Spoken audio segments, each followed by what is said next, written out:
Alors, Shalom, bien-aimé de Dieu, la Bible déclare que sans la sanctification, nul ne verra le Père. Cela sous-entend que si nous ne vivons pas dans la sanctification, nous ne verrons pas Dieu. Nous devons nous préserver jusqu'au mariage. Nous ne devons pas avoir de rapport intime avant le mariage. Nous devons nous préserver et attendre l'homme de notre destinée. C'est ce que Dieu nous demande.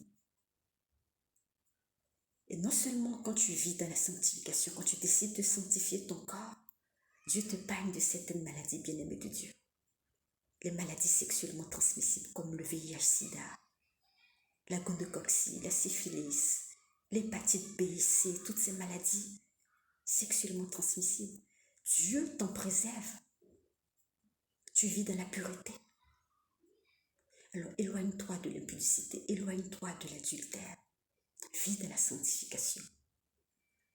Si tu ne peux pas vivre de la sanctification parce que ce n'est pas facile de vivre dans la sanctification, ce n'est pas facile de préserver son corps, ce n'est pas facile. Mais demande à Dieu de te donner la force. Demande au Saint-Esprit de Dieu de te donner la force de t'éloigner de tout ce qui est tentation, tout ce qui est œuvre de la chair.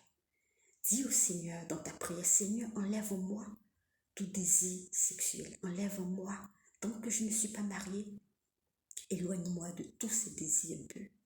Et le Seigneur enlèvera l'envie, le désir en toi. Et lorsqu'il t'enverra l'homme de ta destinée, il remettra le désir en toi. Bien-aimé, ne sanctifie pas seulement ton corps, mais en plus de ton corps, sanctifie ton cœur, sanctifie tes pensées, sanctifie ton esprit. Et tu verras la gloire de Dieu. Tu verras Dieu. Sois béni. Shalom.